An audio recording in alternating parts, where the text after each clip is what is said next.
World and PSCയുടെ പുതിയ updates ദിവസവും നിങ്ങൾക്ക് ലഭിക്കാനായി ഈ ചാനൽ എത്രയും വേഗം സബ്സ്ക്രൈബ് ചെയ്യുക. വീഡിയോ അപ്ലോഡ് ചെയ്ത് ഉടൻ തന്നെ നോട്ടിഫിക്കേഷൻസ് ലഭിക്കാനായി അടുത്തുള്ള ബെൽ ഐക്കണിൽ ക്ലിക്ക് ചെയ്ത് നോട്ടിഫിക്കേഷൻസ് ഓൺ ചെയ്യുക. Hello friends, GK World and PSCയുടെ എല്ലാ കൂട്ടുകാർക്കും ഇന്നത്തെ പുതിയ എപ്പിസോഡിലേക്ക് ഒരിക്കൽ കൂടി സ്വാഗതം. ചാനൽ ഇനിയും സബ്സ്ക്രൈബ് ചെയ്യാത്തവരുണ്ടെങ്കിൽ എത്രയും പെട്ടെന്ന് തന്നെ നമ്മുടെ ചാനൽ സബ്സ്ക്രൈബ് ചെയ്യുക. അതോടൊപ്പം തന്നെ വീഡിയോസ് എല്ലാം ഇഷ്ടപ്പെടുന്നുണ്ട്, ക്ലാസ്സുകൾ നിങ്ങൾക്ക് ഉപകാരപ്രദമായി തോന്നുന്നെങ്കിൽ ദയവായി ഞങ്ങളുടെ ക്ലാസ്സുകൾ ഷെയർ ചെയ്യുക. മറ്റുള്ളവർക്ക് കൂടി എത്തിച്ചു കൊടുക്കാൻ നിങ്ങൾ ശ്രമിക്കുമെന്ന് ഞാൻ വിശ്വസിക്കുകയാണ്. അതോടൊപ്പം തന്നെ ഞങ്ങളുടെ ജികെ വേൾഡ് ആൻഡ് PSC എന്ന FB പേജ് ലൈക്ക് ചെയ്യുക. ഡിസ്ക്രിപ്ഷനിൽ നിങ്ങൾക്ക് FB പേജിന്റെ ലിങ്ക് ലഭ്യമാകുന്നതാണ്. ക്ലാസ്സിനെ കുറിച്ചിട്ടുള്ള നിങ്ങളുടെ അഭിപ്രായങ്ങളും ഇംപ്രൂവ് ചെയ്യേണ്ടതുമായിട്ടുള്ള കാര്യങ്ങൾ ഞങ്ങൾക്ക് കമന്റ് ബോക്സിൽ കമന്റ് ചെയ്ത് അറിയിക്കാവുന്നതാണ്. അപ്പോൾ നമ്മൾ ബീറ്റ് ഫോറസ്റ്റ് ഓഫീസർ എന്ന സെക്ഷന്റെ എക്സാമിനേഷന്റെ ക്വസ്റ്റ്യൻ ആൻസേഴ്സ് ആണ് കുറച്ച് നാളായിട്ട് ഡിസ്കസ് ചെയ്തുകൊണ്ടിരിക്കുന്നത്. അപ്പോൾ നിങ്ങൾക്ക് 100% സിൻസിയറിറ്റിയോട് കൂടി പഠിക്കാനും ഞങ്ങളുടെ ഭാഗത്തു നിന്നുള്ള എല്ലാ സപ്പോർട്ടും നിങ്ങൾക്ക് തീർച്ചയായിട്ടും ലഭ്യമാകുന്നതാണ്. ഇന്ന് നമ്മൾ പഠിക്കാൻ പോകുന്നത് കഴിഞ്ഞു പോയ വർഷം, അതായത് 2017 ഓഗസ്റ്റ് മാസം 8-ാം തീയതി നടന്ന ബീറ്റ് ഫോറസ്റ്റ് ഓഫീസറിന്റെ സോൾവ്ഡ് ക്വസ്റ്റ്യൻ പേപ്പർ ആണ് ഇന്ന് നമ്മൾ പഠിക്കാൻ പോകുന്നത്. അപ്പോൾ എല്ലാവരും ശ്രദ്ധിക്കുക. എന്നും പറയുന്ന പോലെ തന്നെ വെറുതെ കേട്ട് പോവാതെ കേൾക്കുമ്പോൾ തന്നെ ഹെഡ്സെറ്റ് വെച്ച് കേട്ടിട്ട് ആവർത്തിച്ച് ക്ലാസ്സുകൾ കേട്ട് മനസ്സിൽ ഉറപ്പുവരുത്തിയതിനു ശേഷം മാത്രം നിങ്ങൾ അടുത്ത ക്ലാസ്സിലേക്ക് പോവുക. എല്ലാ PSC എക്സാംസിലും കോമൺ ആയിട്ട് ചോദിക്കുന്ന ഇന്ത്യൻ കോൺസ്റ്റിറ്റ്യൂഷൻ, കേരളം, അതിനെക്കുറിച്ചുള്ള എല്ലാ ക്ലാസ്സുകളും മുൻപത്തെ എപ്പിസോഡുകളിൽ നിങ്ങൾക്ക് ചെക്ക് ചെയ്ത് കഴിഞ്ഞാൽ ലഭ്യമാകുന്നതാണ്. അപ്പോൾ അതുകൂടി ഇൻക്ലൂഡ് ചെയ്ത് ക്ലാസ്സുകൾ കേട്ട് പഠിക്കാൻ ശ്രമിക്കുക. അപ്പോൾ എല്ലാ ക്ലാസ്സുകളും നിങ്ങൾക്ക് ആവശ്യമായിട്ടുള്ള എല്ലാ കോമൺ സിലബസും ഞങ്ങളുടെ മുൻപത്തെ എപ്പിസോഡുകളിൽ നിങ്ങൾക്ക് ലഭ്യമാകുന്നതാണ്. ഓക്കെ, നമുക്ക് ഇന്നത്തെ ക്വസ്റ്റ്യൻ ആൻസേഴ്സിലേക്ക് കടക്കാം. ഫസ്റ്റ് നമുക്ക് ഫോറസ്റ്റ് ആൻഡ് വൈൽഡ് ലൈഫ് എന്ന സെക്ഷനിലെ ക്വസ്റ്റ്യൻ ആൻസേഴ്സ് ആണ് പഠിക്കുന്നത്. അതിനുശേഷം നമുക്ക് ബാക്കി സെക്ഷനിലേക്ക് പോവാം. അപ്പോൾ first question, moving to the episode. Teak museum of Kerala is located in. കേരളത്തിലെ തേക്ക് മ്യൂസിയം എവിടെയാണ് സ്ഥാപിച്ചിരിക്കുന്നതാണെന്ന് ചോദിച്ചിരിക്കുന്നത്. ഉത്തരം വരുന്നത് നിലമ്പൂർ. നിലമ്പൂരാണ് കേരളത്തിലെ തേക്ക് മ്യൂസിയം ഉള്ളത്. The first wild life sanctuary in Kerala. കേരളത്തിലെ ആദ്യത്തെ വൈൽഡ് ലൈഫ് സാങ്ച്വറി, വന്യജീവി സങ്കേതം എവിടെയാണെന്നാണ് ചോദിച്ചിരിക്കുന്നത്. ഉത്തരം വരുന്നത് പെരിയാറാണ്. പെരിയാറാണ് ആദ്യത്തെ wild life sanctuary in Kerala. Hortus Malabaricus, a 17th century book published by the Dutch describes. Hortus Malabaricus എന്ന 17-ാം നൂറ്റാണ്ടിലെ ബുക്ക്, ഇത് പബ്ലിഷ് ചെയ്തത് ഡച്ചുകാരായിരുന്നു. ഇത് എന്തിനെയാണ് ഡിസ്ക്രൈബ് ചെയ്യുന്നത്? ഉത്തരം വരുന്നത് മെഡിസിനൽ പ്ലാന്റ്സ്. മെഡിസിനൽ പ്ലാന്റ്സ്, ഔഷധമുള്ള സസ്യങ്ങളെയാണ് ഹോർത്തോസ് മലബാറിക്കസ് എന്ന ഈ ഗ്രന്ഥം ഡിസ്ക്രൈബ് ചെയ്യുന്നത്. അടുത്ത ചോദ്യം, when was the notion of sustainable development first developed?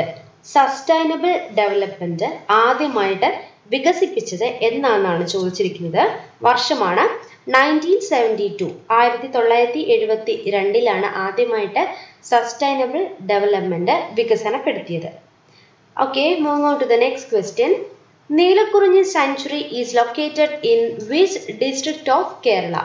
കേരളത്തിലെ ഏത് ജില്ലയിലാണ് നീലക്കുറിഞ്ഞി സങ്കേതം ലൊക്കേറ്റ് ചെയ്തിരിക്കുന്നത്? ഉത്തരം ഇടുക്കി. ഇടുക്കിയിലാണ് നീലക്കുറിഞ്ഞി സാങ്ച്വറി ഉള്ളത്. അടുത്ത ചോദ്യം, Kuno project is connected with which animal. ഏത് ജീവിയുമായിട്ടാണ് ക്യുനോ പ്രോജക്റ്റ് കണക്ട് ചെയ്തിരിക്കുന്നത്? ലയൺ ആണ്. സിംഹവുമായിട്ടാണ് Kuno project ബന്ധമുള്ളത്.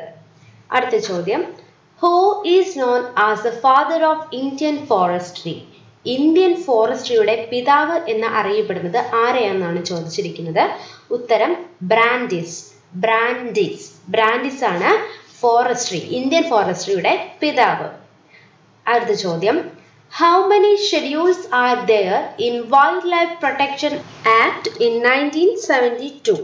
1972 wild protection act പ്രകാരം അതിൽ എത്ര ഷെഡ്യൂളുകൾ ഉണ്ട് എന്നാണ് ചോദിച്ചിരിക്കുന്നത്. ഉത്തരം 6 ആണ്. അസാഡിറക്റ്റിൻ ഈസ് ഒബ്റ്റൈൻഡ് ഫ്രം. അസാഡിറക്റ്റിൻ ഏതിൽ നിന്നാണ് ഒബ്റ്റൈൻ ചെയ്യുന്നത് എന്നാണ് ചോദിച്ചിരിക്കുന്നത്. ഉത്തരം നീം ആണ്. അടുത്ത ചോദ്യം, Another name for public participation in afforestation program is. ഇതിൽ ചോദിച്ചിരിക്കുന്നത് അഫോറസ്റ്റേഷൻ എന്ന് വെച്ചാൽ എന്താണ്? മരങ്ങൾ വച്ചു പിടിപ്പിക്കുക. ഡീഫോറസ്റ്റേഷൻ എന്ന് വെച്ച് കഴിഞ്ഞാൽ മരങ്ങൾ നശിപ്പിക്കുക. അപ്പോൾ മരങ്ങൾ വച്ചു പിടിപ്പിക്കുന്ന ആ ഒരു സെക്ഷനിലേക്ക് ജനങ്ങൾ ഇടപെടുന്നതിന് മറ്റൊരു പേരാണ് സോഷ്യൽ ഫോറസ്ട്രി എന്ന് ഉദ്ദേശിക്കുന്നത്. അടുത്ത ചോദ്യം, which is the only ape in India? ഇന്ത്യയിലെ ഏക ഏപ്പ് വർഗത്തിൽപ്പെട്ട മങ്കി ആണ് ചോദിച്ചിരിക്കുന്നത്. ഉത്തരം വരുന്നത് ഹൂലോക്ക് ഗിബോൺ. ഹൂലോക്ക് ഗിബോൺ ആണ് ഇന്ത്യയിലെ ഏക ഏപ്പ് വർഗത്തിൽപ്പെട്ട കുരങ്ങൻ. An example of exotic species in India. Exotic സ്പീഷീസിന്റെ എക്സാമ്പിൾ, ഇന്ത്യയിലുള്ള എക്സോട്ടിക് സ്പീഷീസിന്റെ എക്സാമ്പിൾ ആണ് ചോദിച്ചിരിക്കുന്നത്. ഉത്തരം യൂക്കാലിപ്സ് ആണ്. യൂക്കാലിപ്സ് ആണ് ഇന്ത്യയിലെ എക്സോട്ടിക് സ്പീഷീസിന് ഒരു ഉദാഹരണം. വിവിപാരി ഈസ് ഫൗണ്ട് ഇൻ മാംഗ്രൂവ്സ്. അതായത് വിവിപാരി കാണപ്പെടുന്നത് മാംഗ്രൂവ്സിലാണ്. അടുത്ത ചോദ്യം, the main objective of shelled belt system is. Shelled belt സിസ്റ്റത്തിന്റെ പ്രധാനമായിട്ടുള്ള ഒബ്ജക്റ്റീവ് എന്താണെന്ന് ചോദിച്ചിരിക്കുന്നത്. പ്രൊട്ടക്ഷൻ ഫ്രം വിൻഡ്, അതായത് കാറ്റിൽ നിന്നുള്ള പ്രൊട്ടക്ഷൻ ആണ് ഷെൽട്ടർ ബെൽറ്റ് സിസ്റ്റത്തിന്റെ പ്രധാനമായിട്ടുള്ള objective. Kyoto protocol relates to. Kyoto protocols എന്തുമായിട്ടാണ് ബന്ധപ്പെട്ടിരിക്കുന്നത്? ഉത്തരം ക്ലൈമറ്റ് ചേഞ്ച്, കാലാവസ്ഥ വ്യത്യാസത്തുമാണ് ക്യോട്ടോ പ്രോട്ടോകോൾ റിലേറ്റ് ചെയ്തിരിക്കുന്നത്. അടുത്ത ചോദ്യം, as per forest policy in 1952, percentage of forest in plain should be. As per policy, അതായത് ഫോറസ്റ്റ് പോളിസി 1952 പ്രകാരം ഫോറസ്റ്റ് പ്ലെയിൻസിലുള്ള വനങ്ങളുടെ ശതമാനം 33 എന്നാണ്.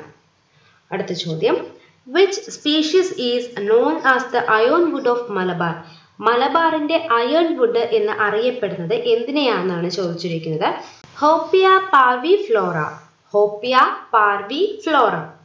Which is an extinct mammal from India? ഇന്ത്യയിൽ കാണുന്ന, ഇതിൽ 4 ഓപ്ഷൻസ് തന്നിട്ടുണ്ട്.